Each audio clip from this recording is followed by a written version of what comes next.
प्यार एक एहसास है, पर शायद आज की पीढ़ी के लिए प्यार मानो सिर्फ शारीरिक संबंध बनाना है। न सिर्फ संबंध बनाना, बल्कि विकृत मानसिकता के चलते उसका वीडियो भी बनाया जाता है।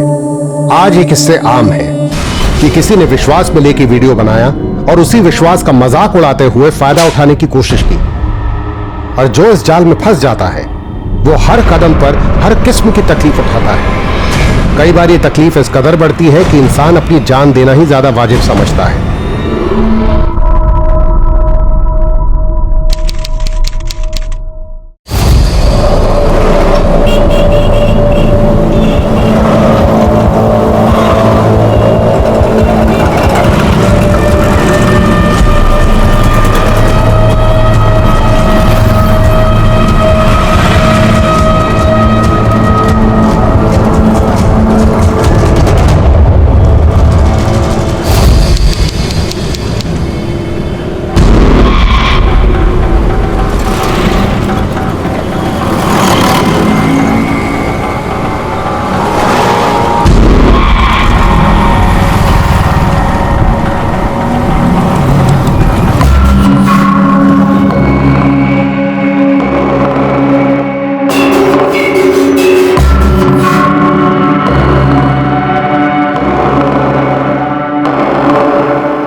भाई साहब मेरी मदद करो।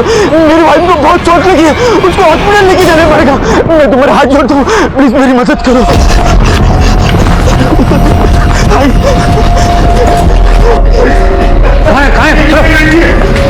ये तो पुलिस का लफड़ा है भाई साहब।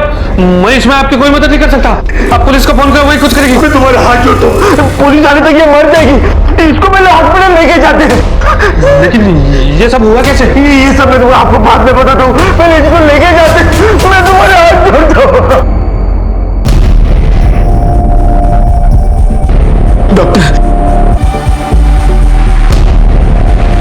नर्स, पुलिस को इन्फॉर्म करो, ये नॉर्मल इंजरी नहीं है। जी डॉक्टर।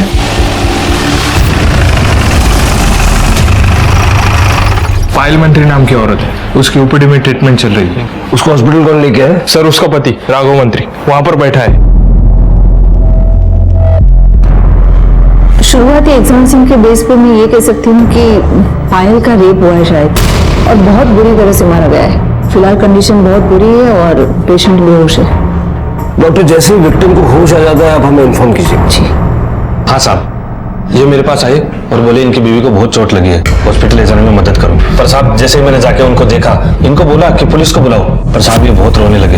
ये इतना ज्यादा रो रहे थे साहब, मेरे को तरस आ गया। ठीक है, मदद करने के लिए शुक्रिया। अपना नंबर कदम को देके जाना। जी साहब। सर, पायल को कोई ब्लैकमेल कर रहा था सोशल मीडिया पे, अलग अलग नंबर से मैसेज करता था, वैसे वाली फोटो और वीडियो भेजता था। सर वैसे वाले फोटो और वीडियो डिलीट करने का 20 लाख मांग रहा था। पायल ने किसी तरह से उसे 2 लाख में मनाया और आज वही मामला खत्म करने वहां गई थी। उसने पायल को गुलमोहर जंक्शन के एक पुराने बंगले में बुलाया था अकेले में। मैंने पायल को कहा कि मैं उसके पीछे पीछे जाऊंगा ताकि उसे शक ना हो। मैं पायल का इंतजार करने लगा। 20 मिनट हुए, पायल बाहर ही नहीं आई, तो मैं अंदर चला गया तो पायल खुद से लथपथ। क्राइम सीन की लोकेशन याद है? हाँ सर। सर यही हो जगह।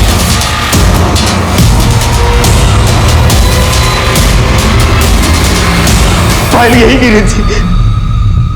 हाँ साहब, मैंने भी पहली बार यहीं पर देखा था साहब। सावंत, फटाफट फॉरेंसिक टीम को बुलाओ और आसपास अच्छे से चेक करो। Okay sir.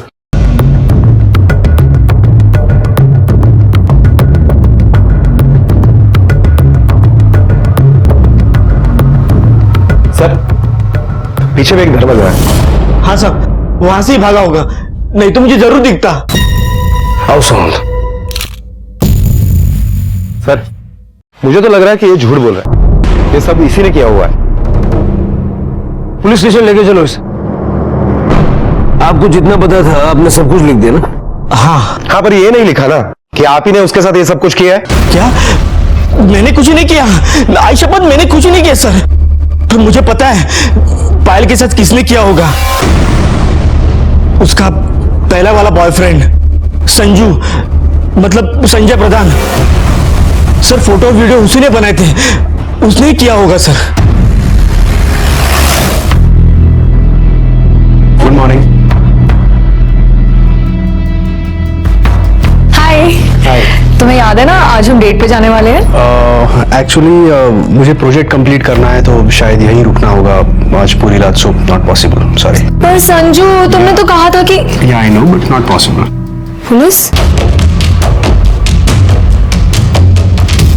Yes sir. Payal मंत्री को जानते हो? हाँ, क्यों, क्या हुआ? वो इस वक्त हॉस्पिटल में है और बुरी हालत में है। उसका किसी ने रेप किया और उसे बहुत बुरी तरह से जख्मी किया है। उसके पति राघव का कहना है कि ये सब तुमने किया। व्हाट? सर, मैं ये सब क्यों करूंगा सर? राघव कह रहा है कि तुम पायल को ब्लैकमेल कर रहे थे। खोटे बोलते हो सर, तो बकवास कर रहा है, झूठ बोल रहा है वो। मेरा और पायल का 6 महीने पहले ब्रेकअप हुआ। तब के बाद बस 1 हफ्ते पहले मैं उसे मिलने गया था, वो भी बस जब मुझे पता चला कि उसकी फादर की डेथ हुई है तो कंडोलेंस के लिए अपने लंच ब्रेक में चला गया था सर, बस दैट्स इट।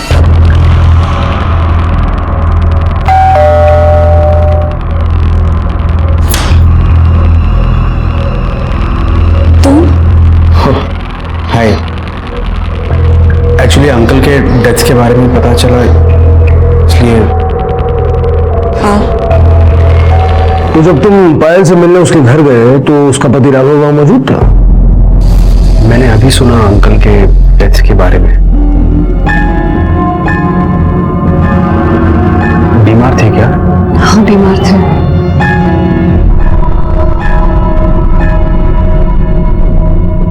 तो उसके पिता की मौत का बहाना बनाकर तुम उससे मिलने गए, बोलने का उसे। ब्रेकअप होने के 6 महीने बाद तक वो फोटो और वीडियो तुमने सेव करके रखे, वो उसे भेजे और ब्लैकमेल करने लगे। सर, मैं ऐसा क्यों करूंगा सर? और मैं हैरान हूं कि पायल को भी यही लग रहा है कि मैं उसे ब्लैकमेल कर रहा हूं। और क्या सोचेगी? जो फोटोज और वीडियो सिर्फ तुम्हारे पास हो सकते हैं, तो कोई दूसरा तो भेज नहीं सकता उसे। सर, एक्चुअली जिस दिन मैं पायल से मिलने गया उसी दिन मेरा फोन खो गया और वो फोटोज और वीडियोज उसी फोन में थे और मुझे याद ही नहीं आ रहा है कि मैं अपना फोन कहाँ भूला, पायल के घर भूल गया या फिर कहीं और, मुझे याद ही नहीं आ रहा है। वाह, स्टोरी बहुत अच्छी बनाई है। फोन खो गया तो उसकी पुलिस कंप्लेंट की? हाँ, ये सही है कि मैंने पुलिस कंप्लेंट नहीं की, मगर वो सिम मैंने उसी दिन डीएक्टिवेट किया सर, और वो नंबर मैं यूज नहीं कर रहा हूं। मैं, अगर आप चाहो तो कंपनी से चेक करा सकते हो। और उसके बाद से मैं दूसरा नंबर यूज कर रहा हूं सर, ये देखिए, ये देखो। सावंत, दोनों नंबर नोट कर लो और जब तक ये केस सॉल्व नहीं होता शहर से बाहर मत जाना। एक्सक्यूज मी सर, कुछ प्रॉब्लम हुई है क्या? नहीं, दरअसल वो एक मिनट। हेलो, दरअसल उनका फोन गुम हो गया है, उसी के बारे में इंक्वायरी करने आए थे। आप कुछ जानते हैं इसके बारे में? सर, उसका फोन गुम हो गया था, बस इतना ही मालूम है। आपका नाम क्या है? सुधा शर्मा। क्या वो कोई परेशानी? नहीं सर। सब पायल के सर पर और बॉडी पर बहुत गहरी चोट लगी है, उससे भी बुरा और गहरा घाव उसके प्राइवेट पार्ट्स में पाया गया है। मतलब उसके साथ बहुत वायलेंटली रेप हुआ है? नहीं, उसके साथ रेप नहीं हुआ है, पर किसी ने अननेचुरल तरीके अपनाए हैं। सलिए जैसी किसी चीज को जबरदस्ती उसके प्राइवेट पार्ट में इंसर्ट किया गया है। उस वक्त उसने जो दर्द सहा होगा वो तो हम सोच भी नहीं सकते। उसके सर पे कहाँ चोट लगी? लेफ्ट साइड में। यहाँ? जी। मतलब वार सामने से किया गया, हो सकता है कि उसने देखा होगा किसने उस पर वार किया। उसके साथ रेप नहीं हुआ है, सलिए जैसी चीज यूज हुई है, मतलब सीमेंट के ट्रेसेस भी नहीं मिलेंगे।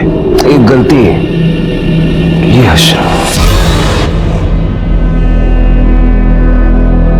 वो अनमोल अंतरंग पल जो दो लोगों के बीच होते हैं पूरी तरह से व्यक्तिगत होते हैं। पायल और संजू ने उसे भी कैमरे में कैद करना चाहा और इसकी वजह बेशक जो हो, पर आज उसका भुगतान ये था कि पायल की जिंदगी, उसका भविष्य, यहां तक कि उसका पूरा वजूद खतरे में था। सावंत, इतना तो तय है कि जिसने भी ये क्राइम किया है पायल को सजा देना चाहता था या उससे बदला लेना चाहता था। सर, आपका मतलब है कि ब्लैकमेलर ने पायल को वहां पर सिर्फ मारने के लिए या बदला लेने के लिए बुलाया था? हमारे पास दो सस्पेक्ट्स हैं। पहला राघव, क्योंकि मुझे लगता है कि वो पूरा सच नहीं बोल रहा है। हो सकता है कि संजय अपना फोन पायल के घर पे भूल गया हो और वो फोन राघव के हाथ लग गया। राघव ने संजय और पायल की फोटोज और वीडियोस देखी और पायल को सजा देने का डिसीजन लिया। और संजय? हो सकता है कि संजय पायल को भुला नहीं पाया और इसलिए उससे बदला लेने की प्लानिंग कर रहा था। उसने कई दिनों तक 10 नंबर वाले रोड के बंगले पे नजर रखी और जब पाया कि बंगला खाली है तो पायल को वहां बुलाया। सावंत, संजय और राघव दोनों के कॉल रिकॉर्ड चेक करो और देखो संजय के मोबाइल की लोकेशन उस बंगले के आसपास है क्या।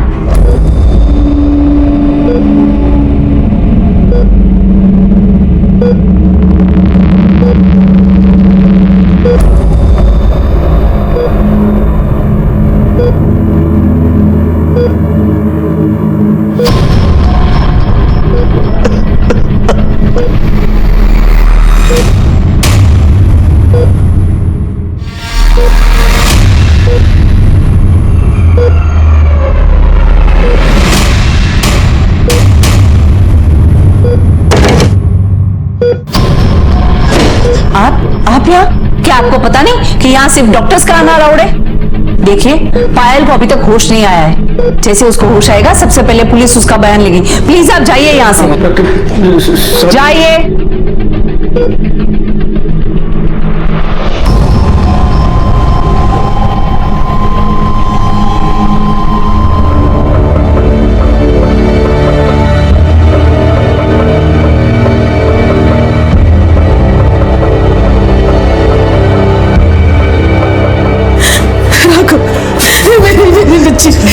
मेरे पाल कैसी है?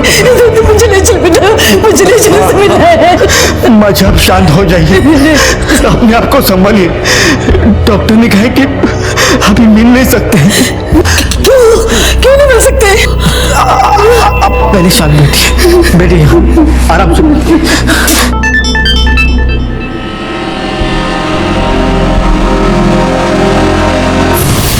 क्या लिखा है मैसेज में? Be aware, your wife is meeting her lover again. क्या लगता है आपको ऐसे मैसेजेस कौन भेज सकता है? पता नहीं सर, पर इस नंबर पे मैंने फोन किया था पर किसी ने फोन उठाया नहीं। ठीक है, आप जाइए, हम देखते हैं। जी सर। सावंत, जरा तुम लगा के देखो ना, शायद उठा ले।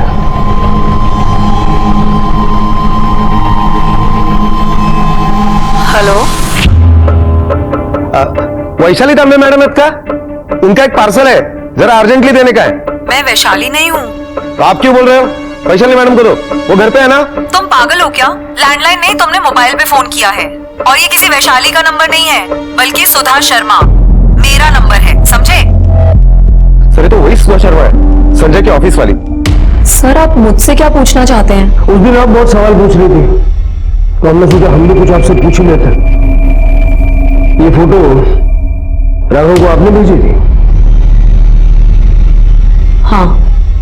क्यों? सर, वो संजू ने पायल के साथ ब्रेकअप कर दिया था और फिर अचानक से उन लोगों ने मिलना जुलना शुरू कर दिया।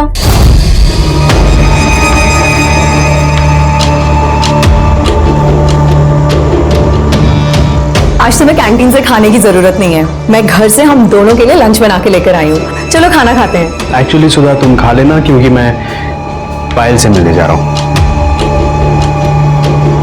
पायल, तुम फिर से उसके चक्कर में पड़ गए ना?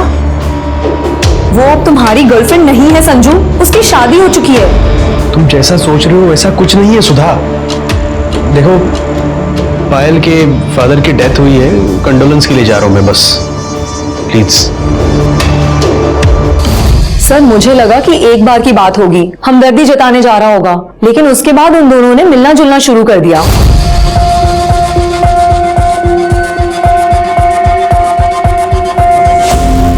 सर मैं समझ गई कि ये दोनों बाहर जा रहे हैं, इसीलिए मैंने उन दोनों का पीछा किया।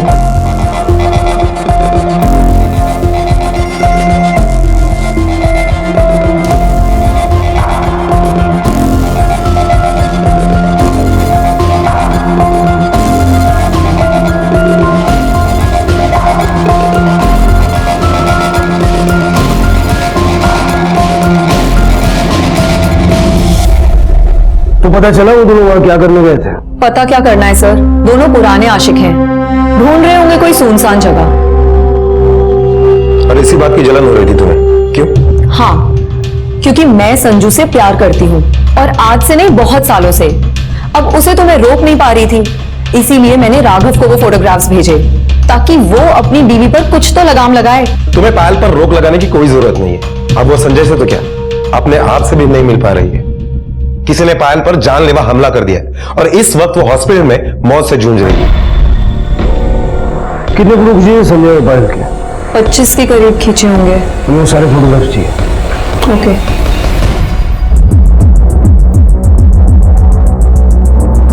लगता है दोनों टेंशन में है। ऐसा लग रहा है जैसे, एक मिनट वापस जाओ, जूम करो।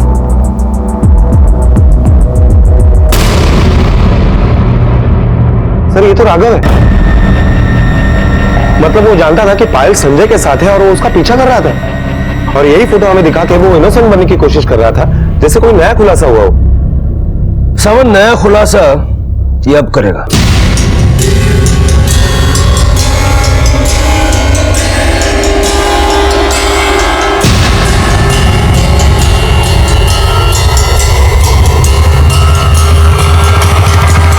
गड़बड़ हो गई, बहुत बुरी हालत में हो।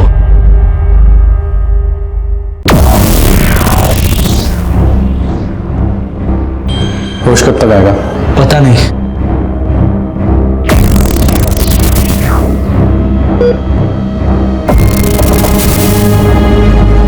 जैसी होश आए मुझे फोन करना, बहुत जरूरी बात करनी है, भूलना मत।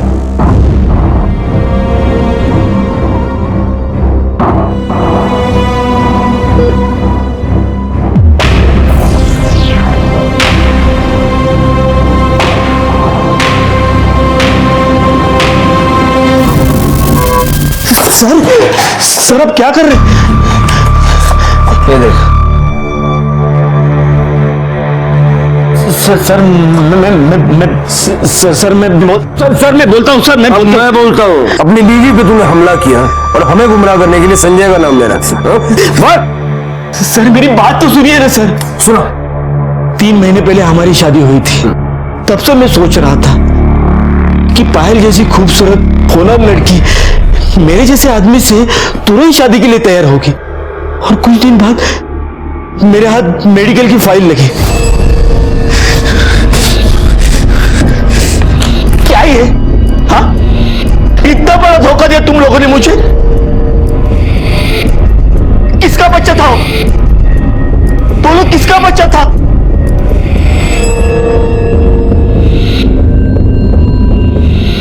ये सच है कि शादी से पहले मेरे ऑफिस कलीग संजय के साथ मेरा अफेयर था।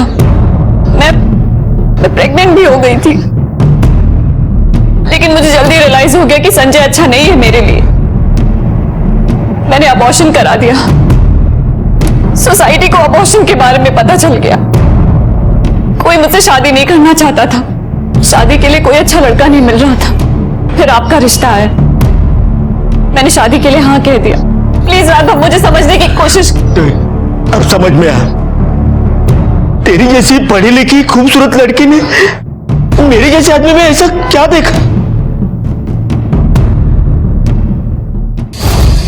अच्छा, तो अपनी बीवी की अबॉर्शन की रिपोर्ट पढ़ने के बाद तुझे दुख गुस्सा कुछ नहीं हुआ? बहुत गरीब बेचारा आदमी बन रहा तू। हालात के साथ समझौता करने की कोशिश कर रहा था सर, पर पायल सुधरी ही नहीं। सर मैंने देखा कि वो फोन पे हमेशा लगी रहती थी।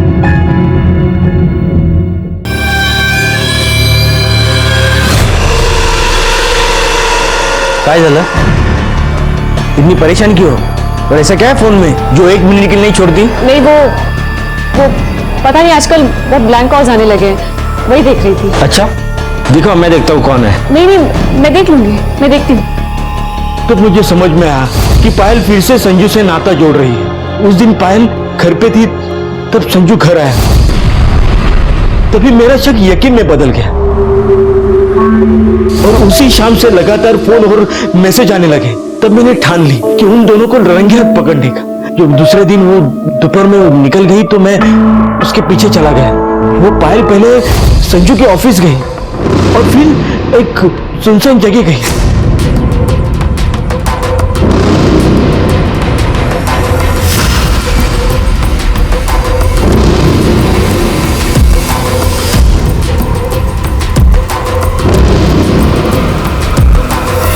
जब वो वापस घर आई तो मैंने उसे बताया कि मैंने उसे संजू के साथ घूमते देखा था। तब वो रोने लगी और उसने मान लिया कि वो संजू से मिली थी। पर क्या?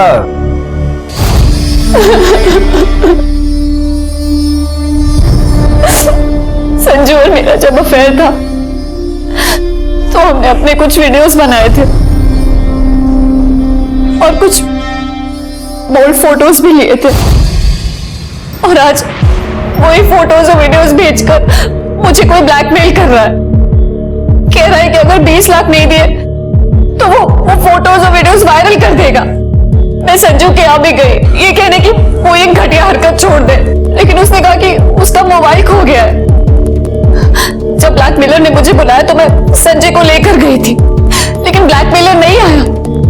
तब मुझे यकीन हुआ कि ये ब्लैकमेलिंग संजय खुद कर रहा है। उसने खुद मुझे वो फोटोज और वीडियोस भेजे। राघव, मैंने शादी से पहले का सच आपसे छुपाया था, पर अब सब सच कह रही हूँ। राघव प्लीज मेरा यकीन करो, प्लीज मेरी हेल्प करो राघव, प्लीज मेरी हेल्प करो। जो था वो मैंने बोल दिया। सर मैंने आपसे कुछ नहीं छुपाया।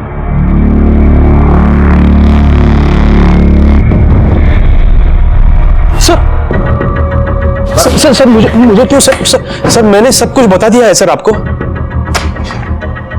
सब कुछ बता दिया है। हेलो, ये क्या है? सर ये फोटोज सर बताता हूँ सर। उस दिन जब मैं पायल के घर गया था ना, उसके अगले दिन तुमने कसम खाई थी कि तुम वो फोटोज और वीडियोस डिलीट कर दोगे, और तुमने ऐसा नहीं किया, और आज उसी के जरिए मुझे ब्लैकमेल कर रहे हो। पायल मैंने तुम्हें कहा कि मेरा फोन खो गया है, शायद किसी ने चुरा लिया होगा। एक मिनट टाइम दिखाओ मुझे, कितने बजे तुम्हें फोटोज वीडियोस आए, दिखाओ मुझे। इसके 1 घंटे बाद जब मुझे रियलाइज हुआ ना कि मेरा फोन खो गया है, मैंने अपना सिम कार्ड डीएक्टिवेट कर दिया। शायद जिस किसी ने मेरा फोन चुराया था उसे तुम्हें ये फोटोज वीडियोस भेजे होंगे।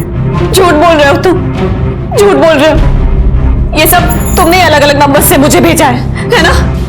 और वो मैसेज कि मंदिर के पीछे आके मिलो, वो भी तुमने ही मुझे भेजा था, क्योंकि तुम ब्लैकमेलर हो। इसलिए मैंने सोचा कि तुम्हें तुम्हारे ऑफिस में आके ही पकड़ लूंगी। पायल मैंने कोई मैसेज या फिर वीडियोस नहीं सेंड किए तुम्हें, और अगर तुम ये चाहती हो कि मैं प्रूफ करूं तो ठीक है, तुम्हें जहां बुलाया है ना वहां मैं भी आऊंगा। उस आदमी को देख के तुम्हें यकीन हो जाएगा कि मेरा इससे कोई लेना देना नहीं है। ठीक है, चलो चलो। क्या यही बुलाया था तुम्हें? हाँ। तुम एक काम करो, मैं यही रुकता हूं, जाके देख के आओ।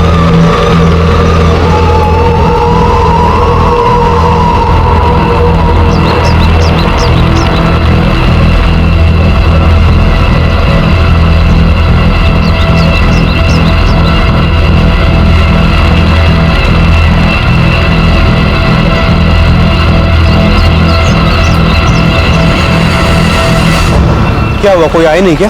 15 मिनट हो गए, कोई नहीं आया, और आएगा भी कैसे, क्योंकि वो मैसेज तुमने मुझे किया था। मैंने कुछ नहीं किया पायल। मैं सब जानती हूँ संजू, वो फोटोज और वीडियोस तुमने मुझे भेजे हैं। मैं तुम्हें वार्निंग दे रही हूँ, अगर नेक्स्ट टाइम से कोई भी फोटो या वीडियो तुमने मुझे भेजा ना, मैं सीधे पुलिस के पास चली जाऊंगी। अरे मैंने कुछ नहीं किया पायल। सच ये उसी जगह के फोटो है जहां पर हम गए थे। हमने वहां पे 15 मिनट वेट किया लेकिन वहां पे कोई आया ही नहीं सर। आता कैसे? तू खुद तो वहां था। पायल ने तेरा प्लान फ्लॉप कर दिया। सर ऐसा कुछ नहीं है सर, और पता नहीं पायल को भी ऐसा ही लग रहा था कि मैं ही ब्लैकमेलर हूं, और वो मुझे पर शक कर रही थी सर। सर मैं बोल रहा हूं कि मेरा फोन चोरी हो गया था और वो फोटोज और वीडियो सब उसी फोन में थे सर। बैकअप नाम की भी कोई चीज होती है। वो फोटोज और वीडियोस कहीं तो सेव करके रखे होंगे तूने। सर मेरे पास कोई फोटोज और वीडियोस नहीं है सर। इसका मोबाइल लैपटॉप सब सीज करो और बिठा के रखो जब तक सच सामने नहीं आता। सर मैंने कहा ना सर मैंने कुछ नहीं किया सर। सर पायल को मारने का मोटिव राघव और संजय इन दोनों के पास है, लेकिन इस तरह से इक्का घनाटे कृत्य वो क्यों? सवन क्योंकि दोनों के मोटिव में बदला छुपा हुआ था। सर अब तो ये पायल ही बता सकती है कि वो घिनौनी हरकत किसने की।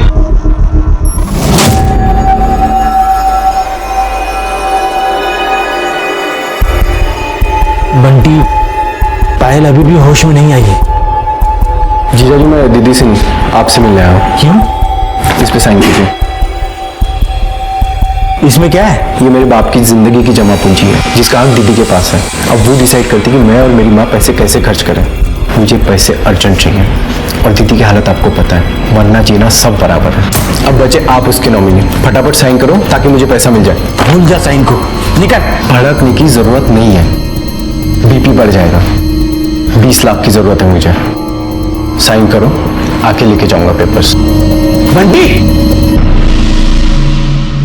सर संजय के दूसरे मोबाइल के लोकेशन के मुताबिक जिस दिन पायल पर हमला हुआ उस दिन संजय ऑफिस में ही था। सावंत ये भी तो हो सकता है कि ये लोकेशन सिर्फ उसके फोन की हो, वो कोई तीसरा ही नंबर लेकर पायल से मिलने गया हो, क्योंकि पायल को जितने भी कॉल्स और मैसेजेस आए एक नहीं बल्कि मल्टीपल नंबर से आए। सर सोशल मीडिया पर पायल को जो ब्लैकमेलर मैसेज कर रहा था उस कंप्यूटर का आईपी एड्रेस एमजी रोड के साइबर कैफे का है। हमने वहां की सीसीटीवी फुटेज चेक की। मैसेज की टाइमलाइन और सीसीटीवी फुटेज मैच करने के बाद ये पता चला है कि एक लड़का वो उस टाइम वो कंप्यूटर यूज कर रहा था। ये रही उसकी फुटेज।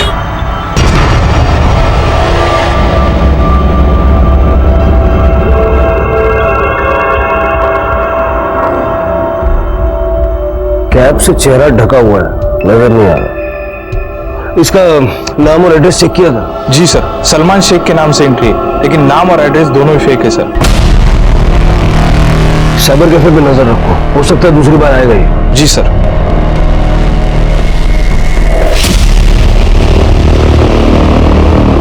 सर, राघव मंत्री आपसे मिलना चाहते हैं। बोल रहा है कुछ अर्जेंट काम है आपसे। भेजो। क्या हुआ? ये पेपर्स बंटी ने दिए। बंटी मतलब पायल का भाई।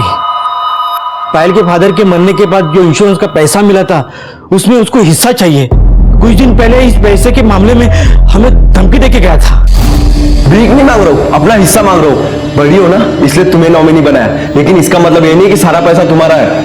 तेरी हरकतें देख कर ही उन्होंने ऐसा किया है, और ये पैसा तेरे जुए में उड़ाने के लिए नहीं है, समझा? जुआ खेलू, पैसे को आग लगा दूं, उससे तुम्हें क्या? तुम अपने काम से काम रखो, वरना मैं बता रहा हूँ। क्या कर रहा है वैसे? क्या कर रहा है वैसे? तू यहाँ गुंडागर्दी दिखाएगा? हाँ? तुमको जो सोचना है सोच लो, मैं अपने पैसों के लिए कुछ भी कर सकता हूँ। बोल रहा हूँ मुझे मजबूर मत करो। तुझे पोकल धमकी ना दूसरे न दे। जितनी बात होनी थी ना हो गई। पहले अंदर चलो।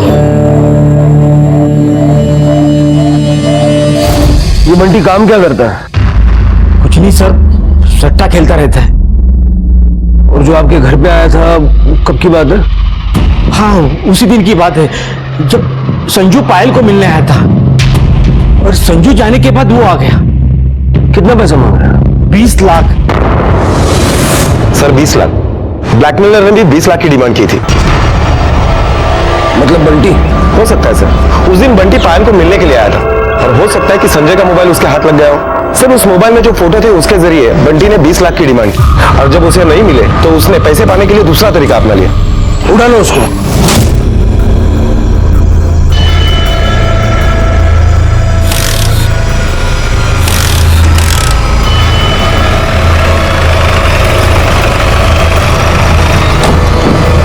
निकाय मदद करूंगा।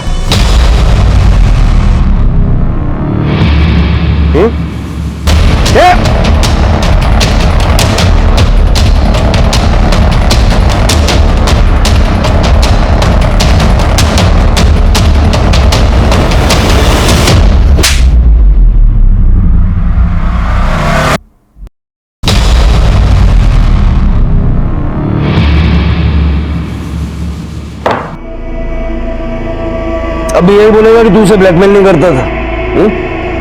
ये कैप, ये वही कैप है जो पहन के तू साइबर कैफे जाया करता था। सर मैं तो कभी साइबर कैफे गया ही नहीं सर। और सर कैब भी मैं अभी पहनना शुरू किया। वो सर सट्टेबाज वाले फोन करके धमकी देते सर, अगर 20 लाख रुपए नहीं दूंगा तो मार डालेंगे सर। जिस दिन पायल पे हमला हुआ तेरा फोन क्यों बंद था? सर वो तो गुंडों के चक्कर में सर मैं ज्यादातर ऑफ ही रखता हूँ सर। पायल ने पैसे देने से मना कर दिया, लेकिन उसकी ये हालत कर दी। बड़ा यकीन है ना तुझे कि बचेगी नहीं वो? सर वो मेरी बहन है सर, मैं अपनी बहन को कैसे मार सकता हूँ सर? ब्लैकमेलर ने 20 लाख रुपए मांगे थे, मुझे भी 20 लाख चाहिए थे सर, मुझे 20 लाख ही चाहिए थे। लेकिन इसका मतलब ये नहीं कि मैं अपनी बहन का ये हाल करूंगा। और आपको मारना ना सर मार दो, फांसी पे चढ़ाना चढ़ा दो सर। वैसे भी मैं मरने वाला हूँ सर, 20 लाख रुपए नहीं दूंगा वो लोग मार देंगे, मेरी मौत पक्की है सर। कदम अंदर डालो इसको। सर सर सर सुनिए सर, मैंने कुछ नहीं किया sir. Sir please sir, sir please sir, sir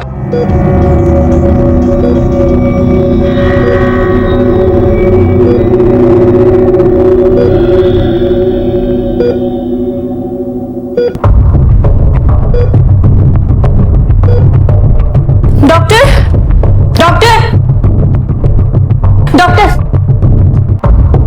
doctor, Payal को शायद होश आ रहा है, वो कुछ कहने की कोशिश कर रही है। कम, आप लोग यहीं रुकिए, आपको बोल।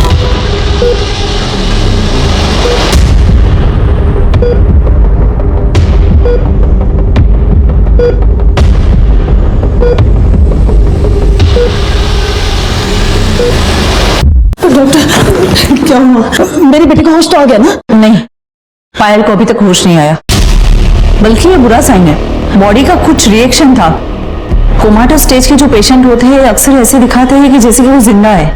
कोमाटोस का मतलब? आपको कैसे समझाए? ये समझ लो कि पायल कोमा में जा रही है।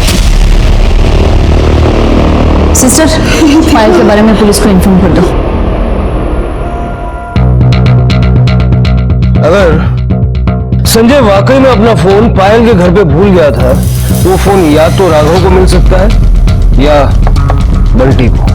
राघव को शादी से पहले बोले गए झूठ को लेकर गुस्सा था और बंटी को पैसों की जरूरत, जिसकी वजह से ये दोनों पायल से बदला ले सकते हैं।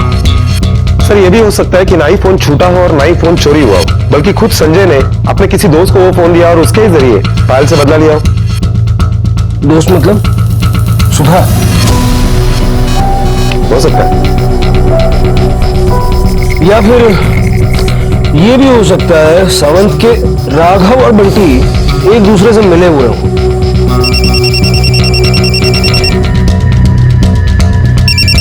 हेलो, ओह ओके, हॉस्पिटल से फोन था। डॉक्टर का कहना है कि पायल कोमा में चली गई है और कोमा से बाहर आने के उसके चांसेस बहुत स्लिम है। मतलब शायद ही वो हमें कभी बता पाएगी कि उसके साथ ये सब किसने किया। आइए सर, इनका फोन कल जयानगर से चोरी हुआ है। हमने कंप्लेंट तो ले ली है सर, लेकिन इनको आपसे मिलना था। क्यों, ऐसी क्या खास बात है? साहब मेरा नाम विठल खड़से साहब, प्लीज मेरा मोबाइल खोज दीजिए, मैं आपके आगे हाथ जोड़ता हूँ साहब। उसमें कुछ जरूरी फोटो है। ऐसी क्या जरूरी फोटो है? साहब मेरी 11 साल की बेटी थी, उसकी बीमारी की वजह से मौत हुई, उसी की कुछ तस्वीरें और आखिरी यादें थी जो हॉस्पिटल में ली थी। मुझे मोबाइल नहीं मिला तो भी चलेगा साहब, बस मुझे वो फोटो दिला दीजिए साहब। कहां से चोरी हुआ आपका मोबाइल? वो कल मैं जयनगर से आ रहा था तो किसी ने मुझे इशारे से बता दिया कि तुम्हारा गाड़ी का टायर पंचर हुआ है। गाड़ी से नीचे उतर के देखा तो टायर ठीक था साहब। वापस मैं गाड़ी में आके बैठा तो डैशबोर्ड से मेरा मोबाइल गायब। सर जयनगर से फोन चोरी के ऐसे बहुत सारे केसेस आते हैं। इनका पूरा का पूरा गैंग है सर, जानबूझकर लोगों का ध्यान भटकाते और फिर फोन चोरी करते। ठीक है आप जाइए, हम देखते हैं। चलिए। सावंत, संजय को इंट्रोगेशन मिलो। Okay sir. सर मुझे छोड़ दो सर, मैंने कुछ नहीं किया। रोना गाना बंद कर, बैठ जा। मुझे ये बता, जिस दिन तेरा फोन चोरी हुआ उस दिन कुछ हुआ था? याद नहीं आ रहा है सर मुझे। ठीक से याद करके देख। जयानगर की तरफ गया था? जयनगर सर, जयनगर से तो मैं हर रोज निकलता हूँ, वहाँ कुछ नहीं हुआ था सर। हाँ सर, जब मैं उस दिन पायल के घर से वापस आ रहा था ना, तब वहाँ किसी का झगड़ा चल रहा था सर।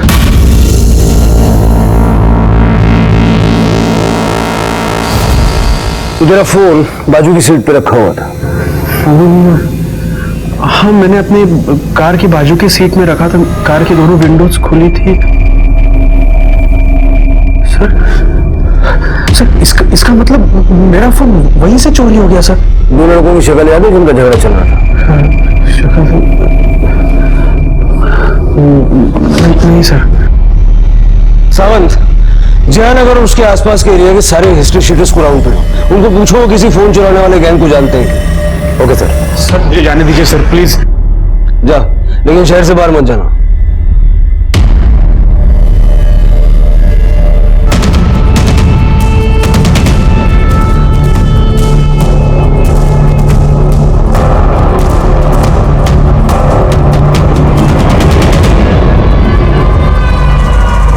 सर, इन 5 मोबाइल फोन के IMEI नंबर पायल को जो मैसेज आ रहे थे उन फोन से मैच हो रहे हैं। चोरी के फोन खरीदना और बेचने का काम करता है तू? तुझे पता है ना ये क्राइम है? साहब धंधा ही है मेरा, लोगों को फोन बदलना अच्छा लगता है। अब उसमें कभी कभी चोरी का भी आ जाता है। अभी साहब कैसे पता चलेगा कौन सा चोरी का और कौन सा नहीं? पर हाँ, हर 2 दिन में एक आदमी आता है, मुझे लगता है वो चोरी का माल बेचता है। क्या नाम है उसका? साहब नाम तो नहीं मालूम, पर अब क्यों आया तो मैं आपको जरूर बताऊंगा। नंबर लिख। हाँ साहब।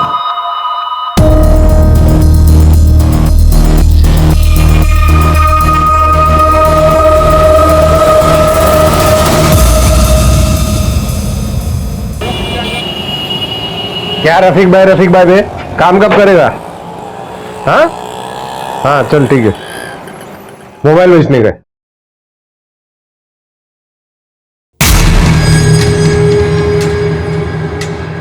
ऐसा क्या देख रहे हैं, क्या हो गया? अरे कुछ नहीं, मैं तो मोबाइल चेक कर रहा था। हाँ अच्छा, इसका 5000 मिलेगा। हाँ चलेगा, निकाल पैसा। रुक लाता हूँ। हाँ। साहब मैंने जो आदमी के बारे में बोला था ना, वो आया फोन बेचने। रफीक नाम है उसका। अभी 3000 ही है, बाकी का 2000 2 मिनट में अरेंज करके देता हूँ। चलेगा, लेकिन जल्दी कर भाई। हाँ जल्दी हो जाएगा।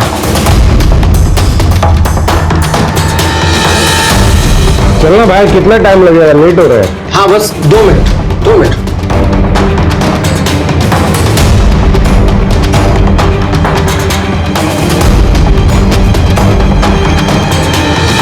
भाई बहुत लेट हो रहा है, ये ले तेरा पैसा, ले मोबाइल दे वापस। अरे 2 मिनट रुक। नहीं मेरे को निकलने का, मोबाइल दे। अरे भाई सुन तो सही है। नहीं चाहिए यार, बहुत लेट हो रहा है, तू ला मोबाइल ला।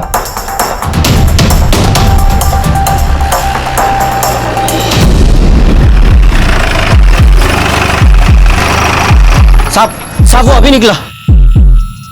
बोरा साहब।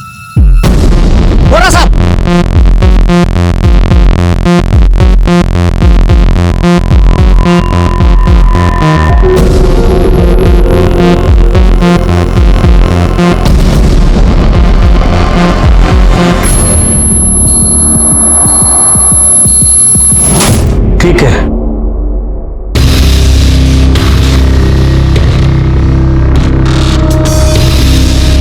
आई, मैं जरा जाऊं नहीं तो।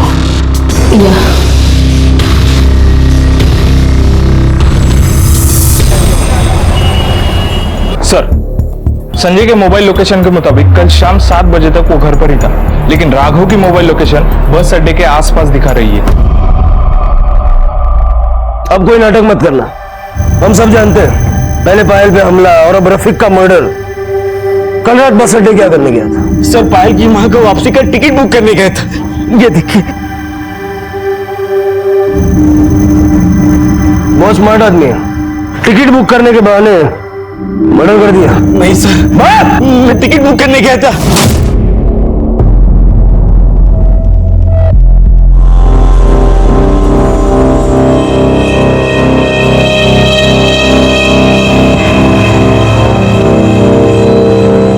भाई ये मोबाइल बेचना था।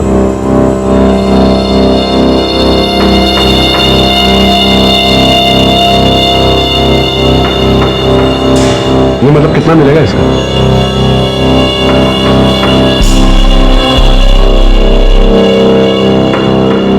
ये राघव झूठ बोल रहा है। सर, मोबाइल वाले का फोन। साहब, कल रफीक के हाथ में जो फोन था वही फोन लेकर एक आदमी आज इधर आया था। साहब, मैंने उसको रोकने की बहुत कोशिश की ताकि आपको इत्तला कर दूं, पर वो जल्दी में था, बाइक लेकर निकल गया। साहब, मैंने उसकी बाइक का फोटो खींचकर आपको सेंड कर दिया है, उसमें आपको उसकी बाइक का नंबर मिल जाएगा। सावंत, इस नंबर को हर चेक नाके पे, हर टोल नाके पे सर्कुलेट कर दो। पेट्रोलिंग टीम को अलर्ट कर दो, मुझे बाइक वाला किसी भी हाल में चाहिए।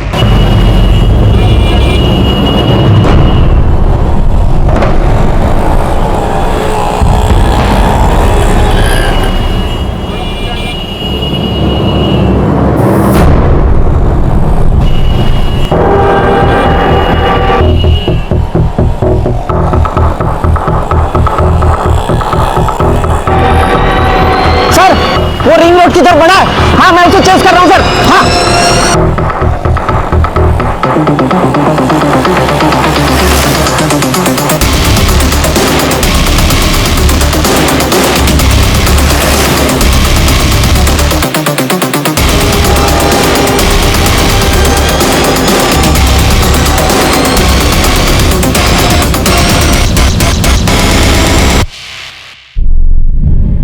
नाम क्या है तेरा?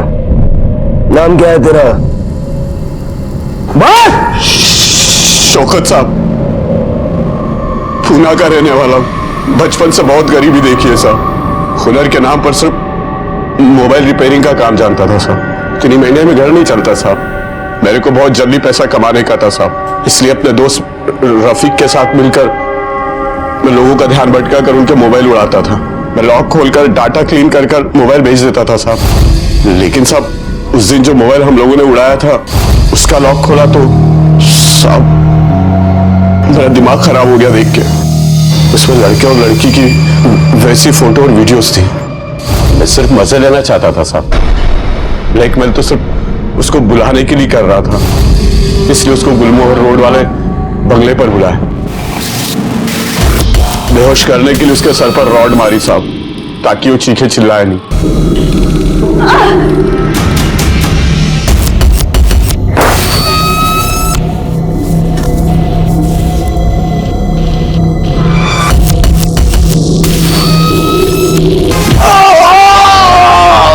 साहब, दर्द और गुस्से में मैं पागल हो रहा था। तभी डिसाइड कर लिया था कि इसके साथ रेप नहीं करूंगा, उससे भी बुरा करूंगा। पायल, रफीक को क्यों मारा? वो सब जानता था साहब कि मैंने क्या क्या कांड किया, और आप लोग भी उसको ढूंढ रहे थे साहब। मैं जानता था कि आप लोग पकड़ लोगे और वो सब बक देगा, इसलिए सब उसको पैसे का लालच देकर बस स्टैंड के पीछे बुलाया। रफीक भाई, मेरे को जाने का है, पैसा लाया हो ना भाई? पैसा मेरे को रफीक को तो तूने मार दिया, लेकिन उसके मोबाइल ने हमें तुझ तक पहुंचा दिया। शौकत को उसके किए की सजा बेशक मिल जाए, पर पायल ने जो खोया है वो वापस मिलना नामुमकिन है। यह भी नहीं कहा जा सकता कि वो कोमा से कभी बाहर आएगी भी या नहीं। देखते हैं हमारे आज के एपिसोड की दूसरी कहानी।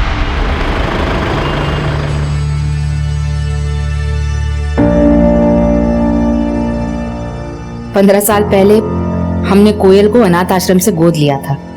माना हमने कोयल को जन्म नहीं दिया था, लेकिन उसके आते ही हम तीनों को एक नया जन्म हुआ था।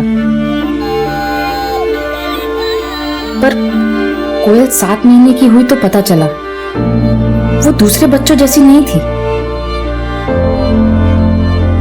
कोयल की कॉम्प्लिकेशंस उसके जन्म से ही। ऐसा नहीं है कि सुन बोल नहीं सकती, मगर ये नॉर्मल बच्चों के जैसा नहीं है। उसका दिमाग शायद 5-6 साल के बच्चों से ज्यादा कभी विकसित नहीं हो पाएगा। उसमें बोलचाल की शक्ति को डेवलप करने के लिए आपको काफी पेशेंस रखना होगा, क्योंकि ऐसे बच्चों से कम्युनिकेट करना आसान नहीं होता।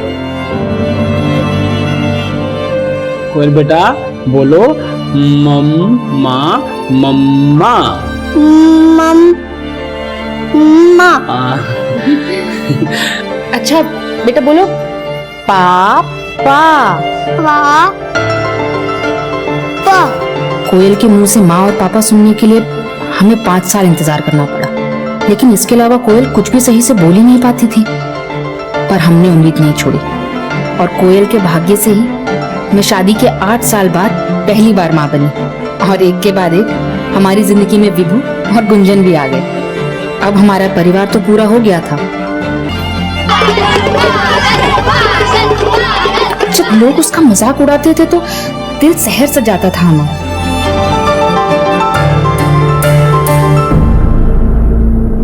मम्मा, कोयल दीदी ऐसी क्यों है? उनकी वजह से सब मुझे स्कूल में चिढ़ाते हैं कि पागल का भाई पागल। नहीं वैभव, क्या हुआ? कहाँ लगी? नहीं लगी। नहीं लगी?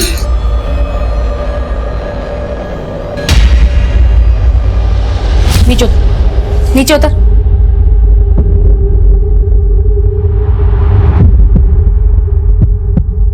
कितनी बार कहा है जब भी ऐसा हो तो सीधा बाथरूम जाया कर। गुंजन बेटा, आप चलो मेरे साथ, चलो आओ मेरे साथ। तंग आ गई हूं मैं। कब तक ऐसे बच्चों के जैसे तेरी साफ सफाई करती रहूंगी मैं? हाँ, चलो चल।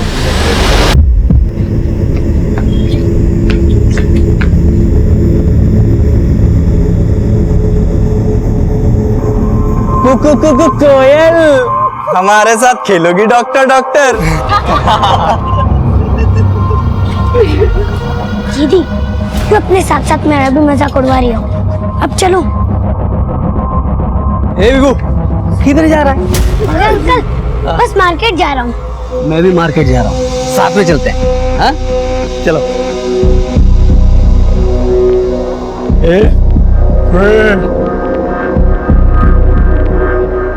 अरे विभू, ये कह रही है कि मेरी ड्रेस अच्छी लग रही है।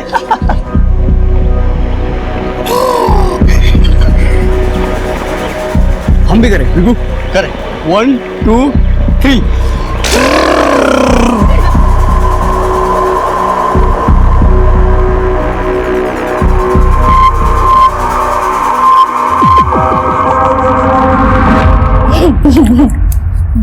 कितना गंदा किया हुआ सब कुछ। मम्मा, ये क्या होता रहता है कोयल दीदी को? कितनी गंदी स्मेल आ रही है। इसने अपने साथ साथ हम सबको पागल कर रखा है। वैभव, तू अंदर जा और गुंजन को संभाल जा। हाँ मम्मा। गुंजन ने क्या है, यही पर सूसू कर दिया और उसी में खेले जा रही है। उठ, खड़ी हो। कोयल उठ, कपड़े बदलने हैं ना। उठ कोयल, उठ कोयल। कोयल चल अंदर। सुधा, क्या हो रहा है? कोयल, क्या हो रहा है? ये देखो क्या गंदगी फैलाई हुई है इसने। बहुत असभ्य होती जा रही है। कुछ भी समझाओ तो चीजें तोड़ने फोड़ने लग जाती है और इसका असर ना वैभव और गुंजन पर भी पड़ रहा है। इसके साथ साथ उनको संभालना मुझसे नहीं हो रहा केशव जी। मेरा धैर्य अब टूट रहा है। धैर्य रखना पड़ेगा सुधा, नियति को स्वीकार करना पड़ता है। कब तक स्वीकार करूं केशव जी? बहुत हो गई ममता, अब बस।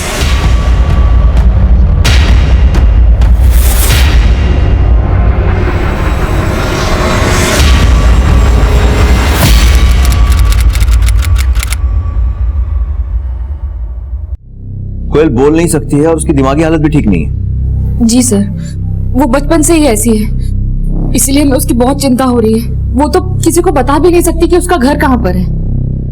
लेकिन कोयल खोई कैसे?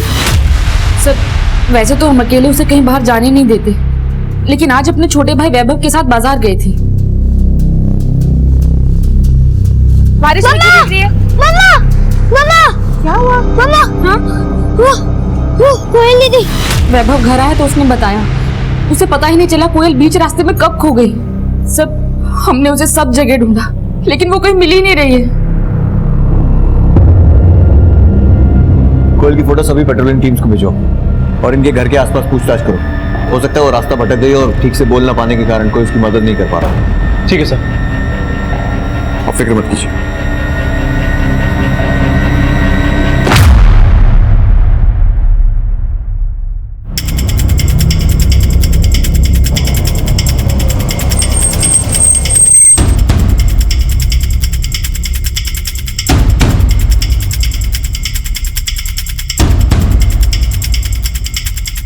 कर्पूरगौरं कणावतारं संसार सारं भुजेन्द्रहारं सदा वसन्तं हृदयारविन्दे परं भामि सत्यं नमामि। त्वमेव माता च पिता त्वमेव बन्धु च सखा त्वमेव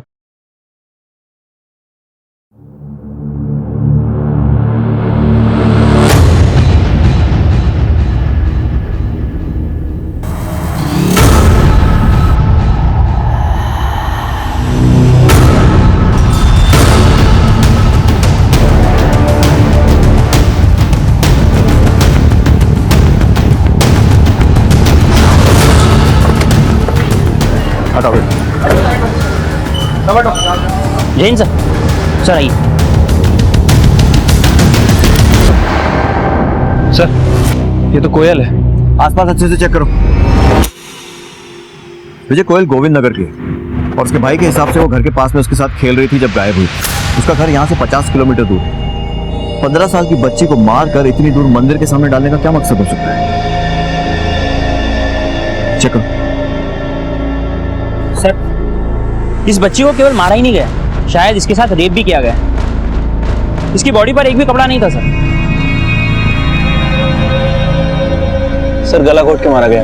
तो सर, आपका कहना है कि ये बच्ची गोविंद नगर में रहती थी, लेकिन मैंने जब मंदिर के पुजारी जी से इसके बारे में बात करी तो उनका तो इसके बारे में कुछ और ही कहना है। साहब, करीब 3 महीने पहले कुछ लोग उस बच्ची को बच्चा चोर समझकर यहाँ पर पीट रहे थे साहब। क्यों मार रहे हो? क्यों मार रहे हो बच्चे को? भाई बहन का बच्चा चोरी करने की कोशिश कर रही थी। अरे इसकी हालत देखो बेचारी की, पागल है बेचारी है। ये क्या बच्चा चोरी करे? पागल है इसलिए छोड़ दे रहे हैं। दोबारा इस मोहल्ले में नजर आई तो आप ले जाओ, कुछ नहीं, जाओ जाओ। साहब, वो बच्ची ना तो ठीक से बोल सकती थी और ना ही उसकी दिमागी हालत ठीक थी, इसीलिए लोगों ने इसे छोड़ दिया। सब वो मंदिर के बाहर बैठी रहती थी, आते जाते लोग उसे पैसे और खाने को कुछ दे देते थे।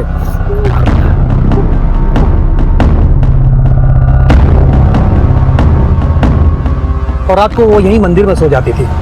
करीब 2-3 दिन वो यहाँ पर थी और फिर अचानक से गायब हो गई। और सर, आज उसकी लाश देखकर मैं तो हैरान ही रह गया। आपको पूरा यकीन है कि यही लड़की थी? हाँ सर, यही लड़की थी।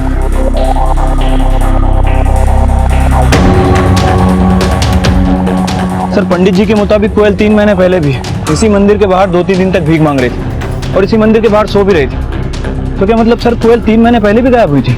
लेकिन कोयल के पेरेंट्स ने हमें ऐसा कुछ भी नहीं बताया। पता करो कि 3 महीने पहले किसी थाने में कोयल की मिसिंग रिपोर्ट लिखाई गई थी या नहीं, या फिर उसके पेरेंट्स हमसे कुछ छुपा रहे हैं। फिलहाल माता पिता को बॉडी की शिनाख्त के लिए बुलाओ और उसके बारे में सारी डिटेल्स निकालो। ठीक है सर।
दीदी, बंद करो गुड़गुड़ करना। आपकी वजह से हमेशा मेरी इंसल्ट होती है। आपके सॉरी बोलने से क्या होगा? लोग मुझे पागल का भाई पागल बोलना बंद कर देंगे।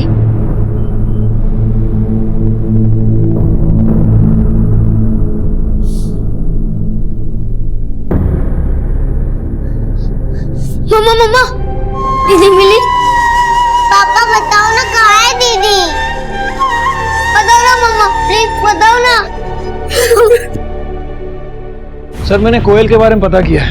कोयल बचपन से ही अबनॉर्मल थी, ठीक से बोल भी नहीं पाती थी सर। और सर, केशव और सुधा कोयल के असली माँ बाप नहीं है। 15 साल पहले अनाथ आश्रम से उन्होंने कोयल को गोद लिया था। मतलब कोयल अडॉप्टेड थी? विजय, एक बात तो कंफर्म है कि 3 महीने पहले कोयल उसी मंदिर के बाहर भीख मांगते देखी गई थी जहां उसकी लाश मिली, और तब उसके माँ बाप ने उसके गायब होने की कंप्लेन नहीं लिखाई थी। कोयल के माँ बाप कुछ ना कुछ तो जरूर छुपा रहे। तो आप ये मानते हैं कि 3 महीने पहले कोयल आपके साथ 2 दिन के लिए नहीं थी, बल्कि मंदिर के पास अनाथ बच्चों के जैसे भटक रही थी, और आपने पुलिस में उसकी रिपोर्ट भी नहीं लिखाई? क्योंकि सर, कोयल खोई नहीं थी, हम खुद इसे छोड़कर आए थे। धैर्य रखना पड़ेगा सुधा। नियति को स्वीकार करना पड़ता है। कब तक स्वीकार करूं केशव जी? बहुत हो गई ममता, अब बस।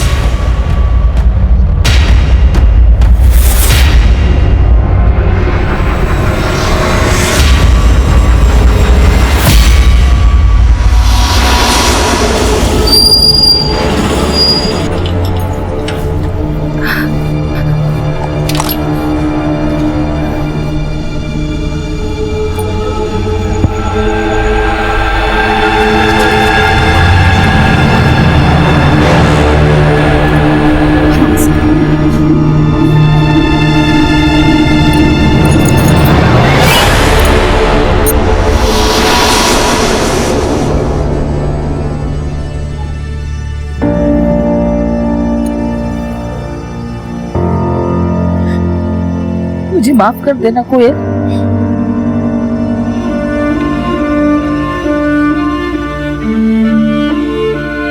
मुझे माफ कर देना माँ, इसको तेरे सहारे छोड़कर जा रही,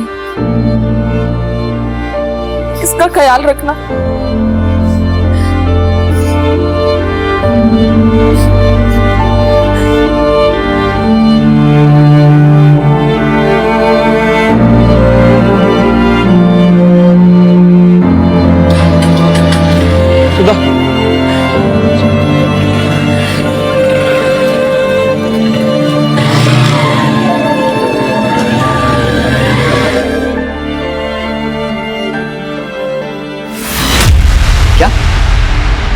हमारा धैर्य टूट गया था सर।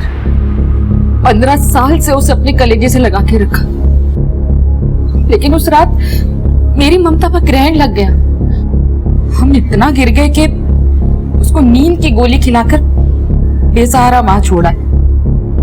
उसको छोड़कर आने के बाद मुझे हर पल ऐसा ही लगा कि मैंने सही नहीं किया। ये सिर्फ पश्चाताप नहीं था सर, उसके बिना घर सच में काटने को दौड़ता था। लेकिन वो तो सिर्फ 2 दिन थे।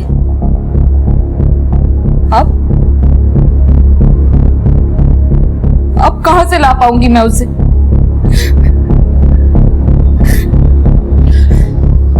सर, माना कि हमसे गलती हुई थी, लेकिन 2 दिन बाद ही हम कोयल को वहां से वापस ले आए थे।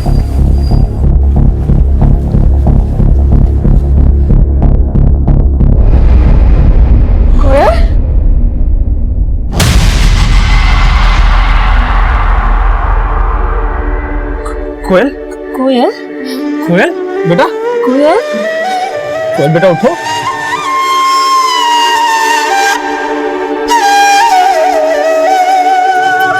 हाँ बेटा, हाँ बेटा।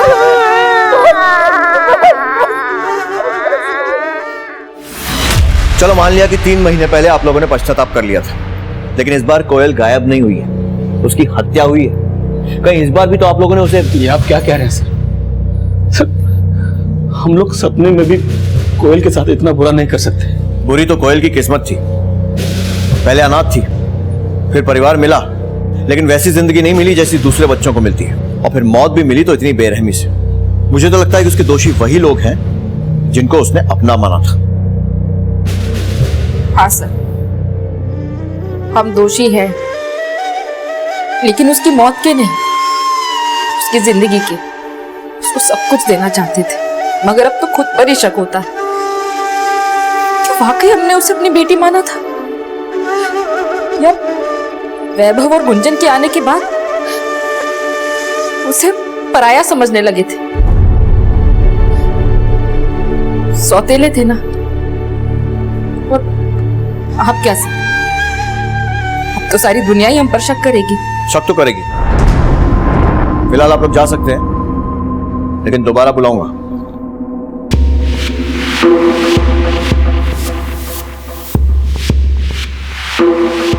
इन लोगों के कॉल रिकॉर्ड्स और बाकी सारी एक्टिविटीज चेक करो। हो सकता है नाटक कर रहे हैं। ठीक है सर, लेकिन सर मुझे एक बात समझ नहीं आ रही है। अगर इन दोनों ने 3 महीने पहले कोयल को उस मंदिर के बाहर छोड़ा था, तो इस बार उसका मर्डर करके उसकी बॉडी को उसी मंदिर के पास छोड़ने की गलती तो नहीं करेंगे। और सर, इनकी बातों से लग भी नहीं रहा है कि कोयल के रेप केस में इन्वॉल्व है। और जब हमने वैभव से बात की थी, तो उसने बताया था कि जब कोयल गायब हुई वो वैभव के साथ ही थी। विजय, हो सकता है इन लोगों ने वैभव से झूठ बुलवाया, और कोयल के रेप में भी ये लोग इन्वॉल्व नहीं। लेकिन कोयल की बॉडी मंदिर के पास मिलने का उस बात से कनेक्शन हो सकता है जो पुजारी ने बताई थी, जब लोगों ने कोयल को बच्चा चोर समझकर पीटा था। हर पॉसिबिलिटी पर काम करो। ठीक है सर। दिमागी तौर से अपंग 15 वर्षीय कोयल की हत्या के साथ उसके रेप की आशंका भी जताई जा रही थी और ये केस अभी कोयल की जिंदगी के कई और चौंकाने वाले रहस्य सामने लाने वाला था। लेकिन उसकी इस नियति का जिम्मेदार कोई एक नहीं था। ऐसे कई चेहरे थे जो सबको चौंकाने वाले थे।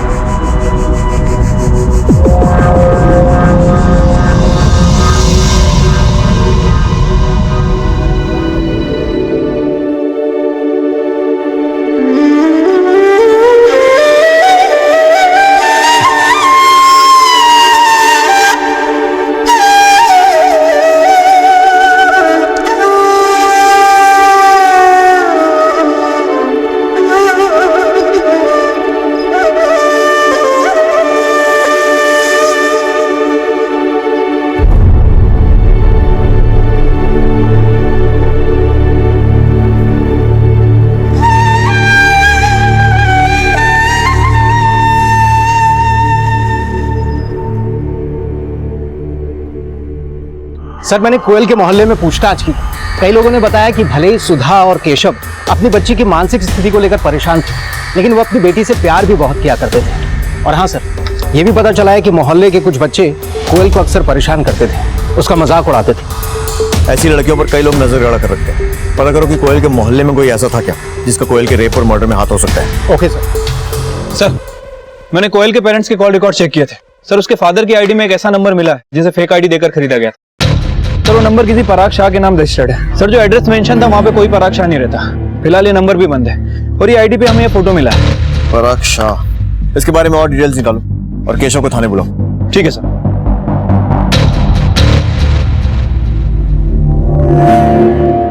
ये पराग शाह एक एनजीओ चलाता है। अब एक बार हम लोग कोयल के साथ मंदिर गए थे तो हमें वही मिला था बस। जय माता दी। जय माता दी। मेरा नाम पराग शाह है। क्या मैं 2 मिनट बात कर सकता हूँ आपसे? जी बोलिए। हमारा एक एनजीओ है जोधपुर में।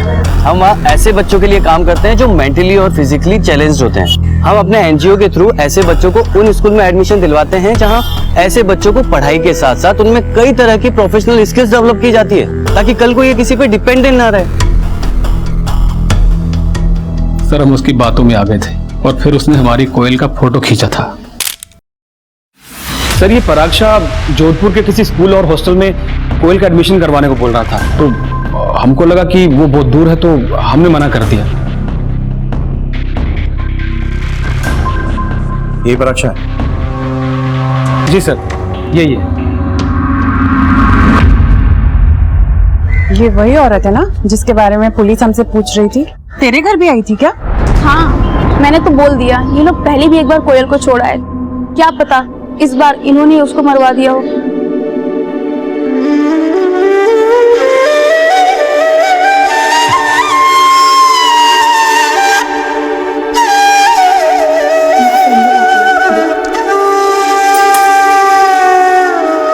मम्मा,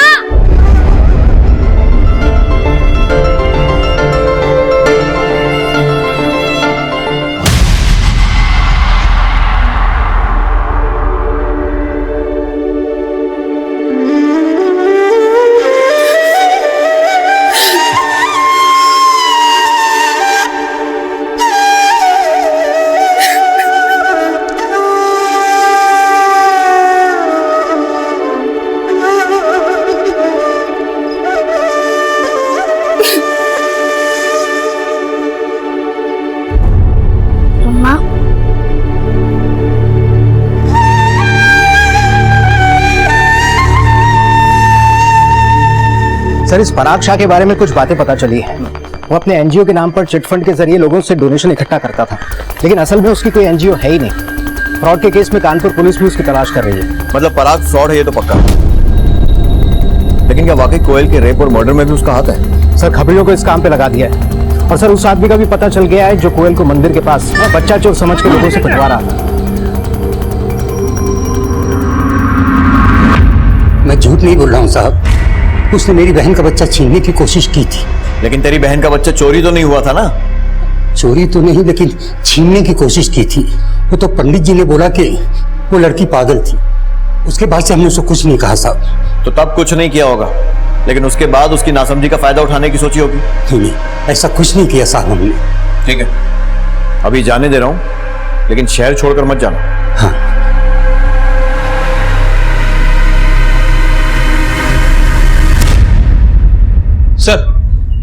सर कोयल की पोस्टमार्टम रिपोर्ट आ गई है। सर रिपोर्ट के मुताबिक जिस दिन कोयल के पेरेंट्स ने उसकी मिसिंग कंप्लेंट कराई थी, उसी रात तकरीबन 1 बजे से 2 बजे के बीच उसका गला घोटकर उसकी हत्या कर दी गई थी। और सर कोयल की हत्या से पहले उसके साथ गैंगरेप किया गया था। गैंगरेप? हाँ सर चौंकाने वाली बात यह है कि कोयल प्रेग्नेंट थी। उसके गर्भ में 3 महीने का बच्चा था। क्या? 15 साल की बच्ची 3 महीने से प्रेग्नेंट, और उसके साथ? सर कोयल की बॉडी पे 3 लोगों के डीएनए भी मिले। हो सकता है कि इन 3 लोगों ने उसका रेप किया।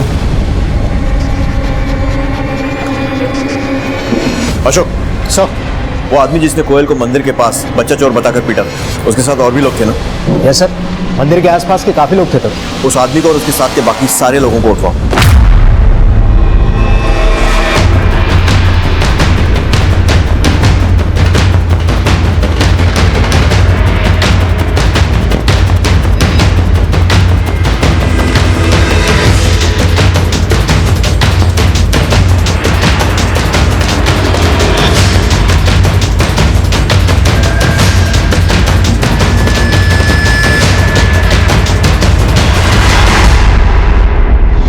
कोयल का एक लंबे समय से शारीरिक शोषण हो रहा था और चौंकाने वाली बात यह थी कि महज 15 वर्षीय कोयल की हत्या के वक्त उसके गर्भ में 3 महीने का बच्चा था और 3 महीने पहले ही उसके माता पिता ने उससे पीछा छुड़ाने की कोशिश की थी। हालांकि 2 दिन बाद उन्होंने अपनी भूल का पश्चाताप कर लिया था। लेकिन क्या कोयल के माता पिता इस राज से परिचित थे कि कोयल गर्भवती थी? क्या कोयल प्रेग्नेंट थी? ये आप क्या कह रहे हैं सर? वही कह रहे हैं जो सामने आया है। सर हम तो कभी कल्पना भी नहीं कर सकते कि कोयल के साथ ये सब। साहब हम सच बोल रहे हैं, हमने कुछ नहीं किया। क्या किया है और क्या नहीं वो तुम्हारी डीएनए रिपोर्ट से पता चल जाएगा। अशोक रुकना नहीं जब तक सच ना बोले। साहब हमने कुछ नहीं किया साहब। केशव जी, कोयल सिर्फ 3 महीने प्रेग्नेंट ही नहीं थी, बल्कि उसकी रिपोर्ट के हिसाब से लंबे टाइम से उसके साथ शारीरिक शोषण हो रहा था। जिस किसी ने भी ये किया है ना, आप उसे छोड़ना मत। छोड़ेंगे तो हम किसी को भी नहीं। फिलहाल ये बताइए कि आपके आस पड़ोस या मोहल्ले में कोई ऐसा था जिसकी कोयल पर बुरी नजर हो? सर कोयल को कभी भी अकेले बाहर नहीं जाने देते थे। वो जिद भी करती थी ना, तो मैं, केशव जी या वैभव हमेशा उसके साथ रहते थे। जिस दिन वो गायब हुई थी उस दिन भी वो वैभव के साथ ही गई थी? जी। हम वैभव से दोबारा मिलना चाहते हैं। बेटा, जब आप अपनी कोयल दीदी के साथ खेलने जाते थे तो कोई लड़का दीदी को परेशान करता था?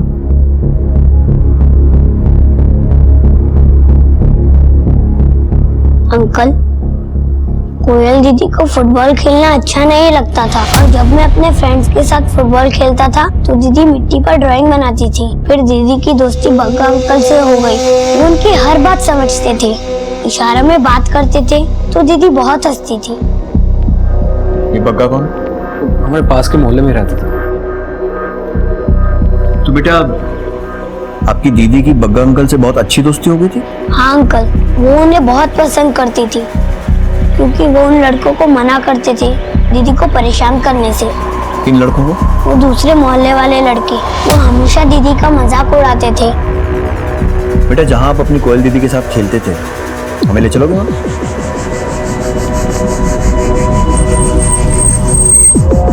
अंकल, मैं यहाँ अपने फ्रेंड्स के साथ खेलता था और दीदी वहाँ ड्राइंग बनाती थी। बेटा, जिस दिन आपकी कोयल दीदी खोई थी उस दिन यहाँ ग्राउंड में बग्गा अंकल या फिर वो लड़के थे? क्या वो बेटा? डर नहीं बेटा, बताओ सर को जो जानते। आप गुस्सा तो नहीं होंगे ना? नहीं बेटा, गुस्सा नहीं होऊंगा। पापा, मैंने उस दिन आपसे झूठ कहा था। उस दिन जब मैं और दीदी शॉप पे जा रहे थे तो मैं यहाँ अपने फ्रेंड्स के साथ खेलने लग गया था और दीदी बोर हो रही थी।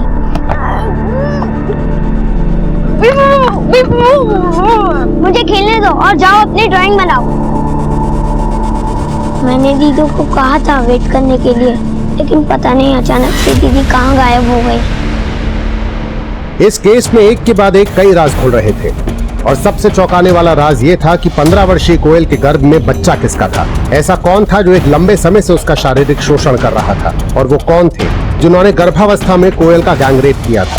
वैभव के बयान के मुताबिक कोयल को जहां आखिरी बार देखा गया था, वहां फिलहाल कोयल के साथ हुए अपराध का कोई लीड नहीं मिल रहा था, लेकिन शक के आधार पे कोयल के मोहल्ले के वैद्य, चंदर, लोकेश और बग्गा को तलब किया गया।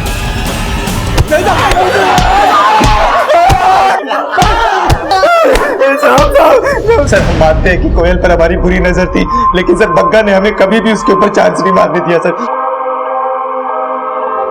कोयल को तूने ही प्रेग्नेंट किया है ना? आप गलत समझ रहे हैं साहब। और तू क्या समझ रहा था कोयल को? बात करते करते प्यार करने लगा था साहब वो छोटी बच्ची थी। फिर भी तो छोड़ा नहीं ना उसे। कितने टाइम से मोलेस्ट कर रहा है? अब मैंने ऐसा कुछ भी नहीं किया साहब। ये जरूर चंद्र, लोकेश और वैद्य की करतूत है साहब। हो सकता है कि तूने कोयल को प्रेग्नेंट किया और उन लोगों ने उसके साथ गैंगरेप। जब तक तुम सबके सब सच नहीं बोल देते ना, एक को भी नहीं छोड़ूंगा मैं। इसको तब तक तोड़ते रहना जब तक ये सच नहीं बोलता है। साहब मैंने कुछ नहीं किया साहब। साहब मैंने कुछ नहीं किया साहब। विजय सब भीट है, आसानी से मुंह नहीं खोलने वाला। ऐसा करो, सबका डीएनए टेस्ट करवाओ, पता चल जाएगा कि कोयल के पेट में किसका बच्चा है और किसने उसका रेप किया। ठीक है सर।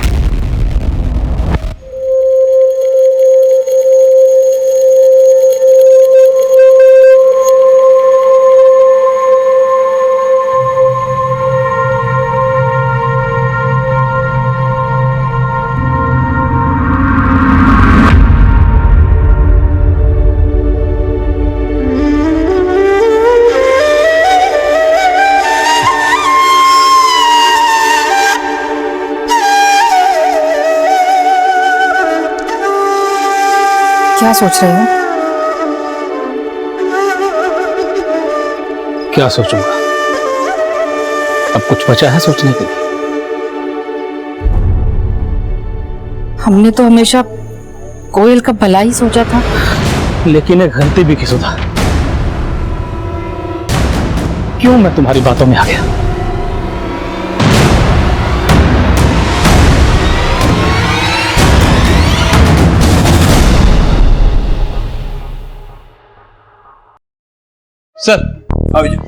सर पराग शाह के बारे में एक इंफॉर्मेशन मिली। सर उसे एक मंदिर के आसपास देखा गया है जहां वो डोनेशन के लिए उस फैमिली से मिल रहा है जिनके बच्चे शारीरिक या मानसिक रूप से विकलांग है। जहां वो देखा गया, अगर वहां पूछताछ की तो वो अलर्ट हो जाएगा। उस एरिया पर नजर बनाए रखो और जैसे ही दिखाई देता है अरेस्ट कर लो उसे। ठीक है सर।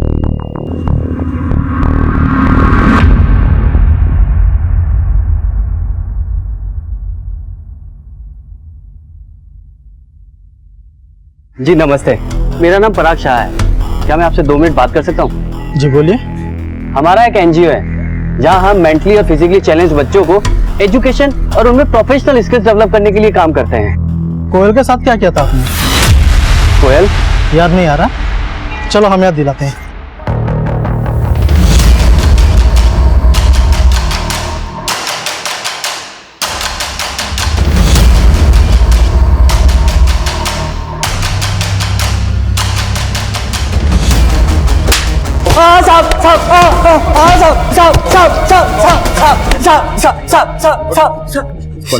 मैं मानता हूँ कि मैं लोगों को चीट करता था और मैंने कोयल के फादर से कोयल का एडमिशन करवाने के लिए 10,000 निकलवा लिए थे, लेकिन कोयल के साथ मैंने कुछ नहीं किया साहब। तूने कोयल के पिता से 10,000 लिए थे? हाँ सर। क्या कहा था उनसे?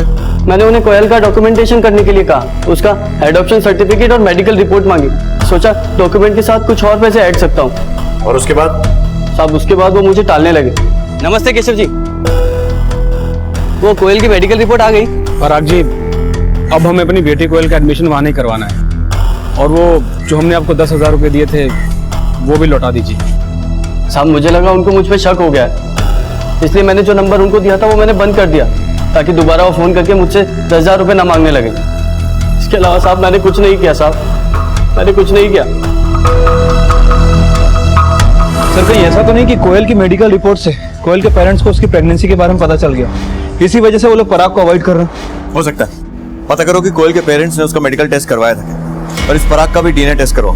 हो सकता है ये भी कुछ छुपा रहा हो। ठीक है सर। कोयल के गैंगरेप और हत्या में पराग की भूमिका और भागीदारी का पता लगाया जा रहा था, लेकिन यह पता लग चुका था कि कोयल के पेरेंट्स ने उसकी हत्या से 1 महीने पहले उसका मेडिकल टेस्ट करवाया था।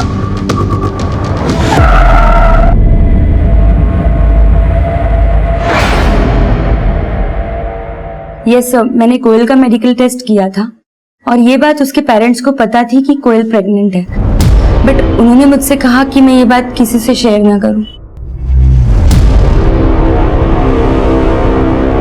सर इसका मतलब ये हुआ कि केशव हमसे स्टार्टिंग से ही झूठ बोल रहा है। और सर अगर ये पॉसिबिलिटी है तो ये भी हो सकता है कि केशव भी कोयल को मोलेस्ट कर रहा हो और ये बात सुधा को अच्छी तरह से पता हो।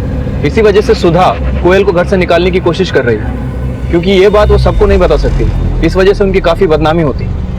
विजय, जैसा तुम बोल रहे हो उसके हिसाब से तो कोयल के पेट में केशव का ही बच्चा है, लेकिन कोयल का गैंगरेप भी हुआ था। सर हो सकता है कि इस बार प्रेग्नेंट कोयल को जानबूझकर उन्होंने ऐसी जगह छोड़ दिया और मौके का फायदा उठाकर कुछ लोगों ने उसका गैंगरेप कर दिया। लेकिन उसकी बॉडी को उस जगह पर डंप करने का क्या मतलब, जब 3 महीने पहले उसके माँ बाप उसे छोड़कर गए।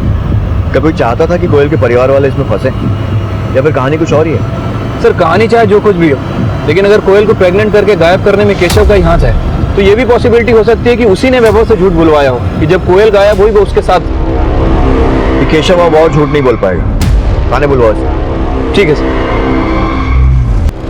सर मैं मानता हूं कि मुझे पता था कि कोयल प्रेग्नेंट है, और सर मैं आपको सब कुछ सच से बताना भी चाहता हूं, कि मेरी हिम्मत नहीं हो रही थी। और तूने सब कुछ इसलिए छुपाया क्योंकि उसके पेट में तेरा ही बच्चा था। तू ही था ना जो उसे मोलेस्ट कर रहा था। सर मैं आपके आगे हाथ जोड़ता हूं, इतना घिनौना इल्जाम मुझ पर मत लगाइए। चाहे तो मेरा डीएनए टेस्ट करवा लीजिए। वो तो करवाएंगे, और भले ही उसके पेट में तेरा बच्चा नहीं था, लेकिन तेरे पास मोटिव था उसको मारने का। सर मैं सपने में भी कोयल को मरवाने की नहीं सोच सकता सर। क्यों? 3 महीने पहले तो अपनी बीवी के साथ उसे मरने के लिए मंदिर के बाहर छोड़ आया था। क्या पता उसकी प्रेगनेंसी का मालूम हुआ तो फिर से वैसे ही किया हो?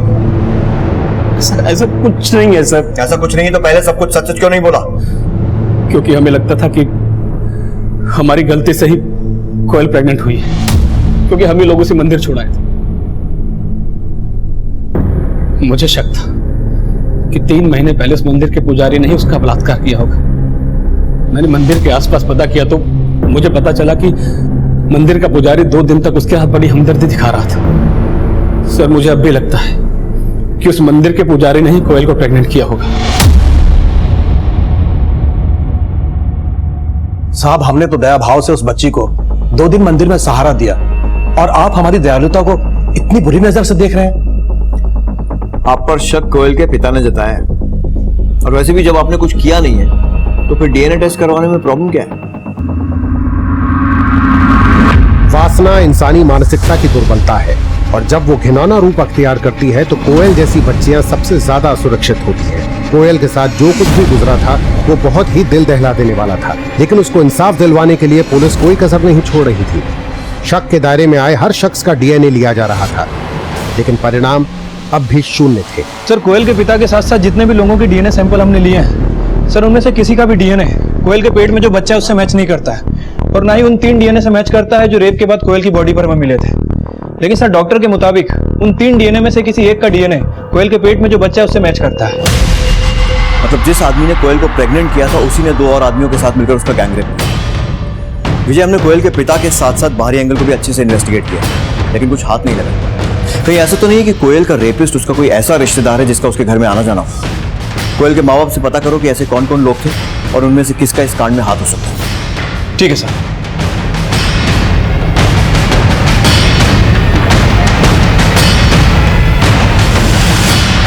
पुलिस अब नए सिरे से कोयल और उसके परिवार के बाहरी और अंदरूनी एंगल्स को इन्वेस्टिगेट कर रही थी, लेकिन नतीजे तक पहुंचने के लिए उन्हें अब भी काफी मशक्कत करनी थी।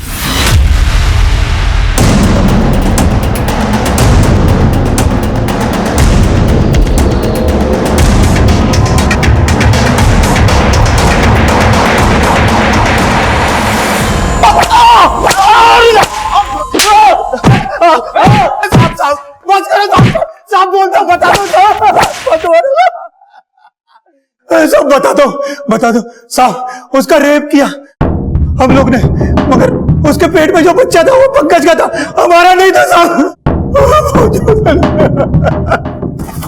बता, कब से मोलेस्ट कर रहा था कोयल को? सर, कोयल जैसे जैसे बड़ी हो रही थी मेरा मन उस पर फिसल रहा था, लेकिन सर मैं हमेशा खुद पे कंट्रोल कर लेता था। लेकिन जब मुझे पता चला कि दीदी उसे 2 दिन मंदिर छोड़ के आई है, तब मुझे लगा कि दीदी को भी उसकी पड़ी नहीं है, और इसी बात का फायदा उठा के मैंने एक दिन सब घर वालों को बाहर भेज दिया, और उसी दिन उसके साथ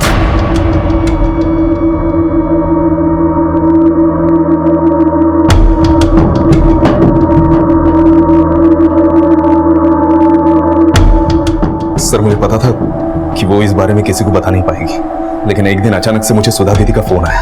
वो मुझसे तुरंत मिलना चाहती थी। मुझे लगा शायद उनको पता ना चल गया हो। मैं हिम्मत करके उनसे मिलने पहुंचा। क्या बात है दीदी, आपने मुझे क्यों बुलाया? और दीदी ने जो कहा वो सुन के मैं हैरान रह गया।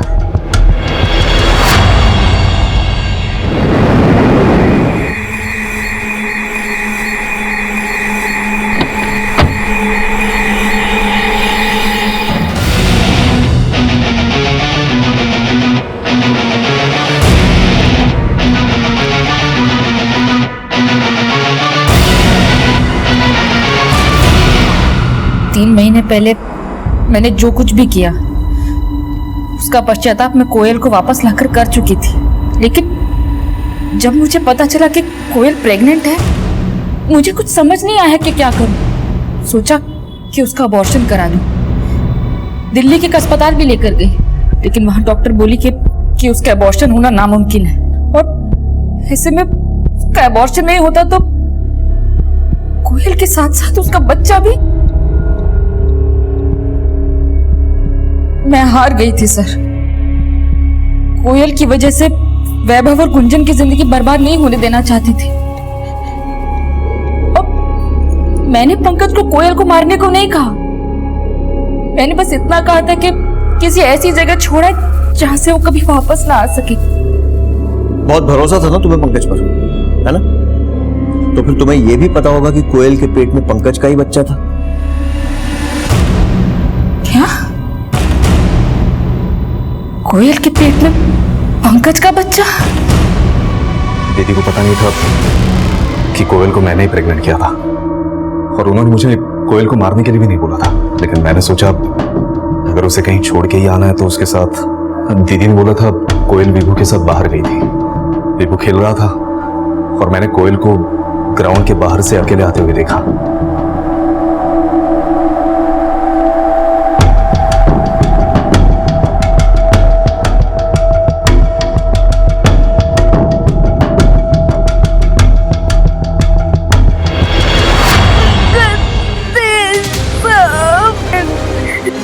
पंकज, ये क्या बोल रही है? गंदा गंदा क्या बोल रही? और भाई हम सबको चल, इसे मारना पड़ेगा।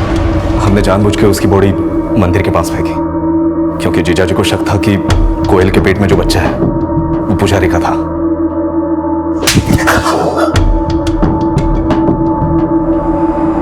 सर, मुझे सच में नहीं पता था कि पंकज कोयल को जान से मार देगा।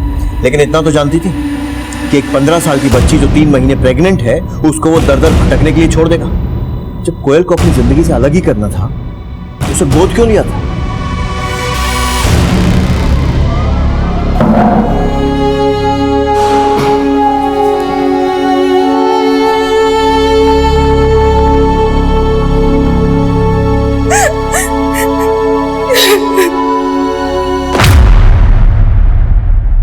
केशव जी, हमने तो सोचा था कि कोयल को गोद लेके उसको दुनिया की सारी खुशियां देंगे,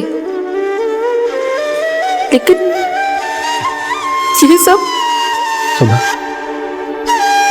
करनी चाहे भली हो या बुरी, लेकिन उस करने के नीचे दस्तखत हमेशा हमारे ही होते हैं।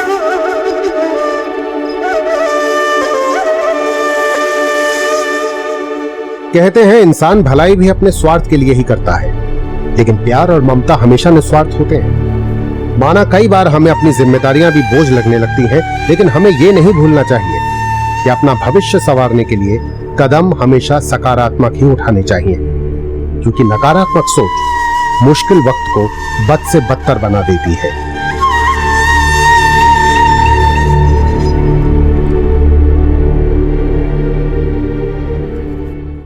क्राइम पेट्रोल के ऐसे ही मजेदार एपिसोड्स देखने के लिए हमारे चैनल को सब्सक्राइब करें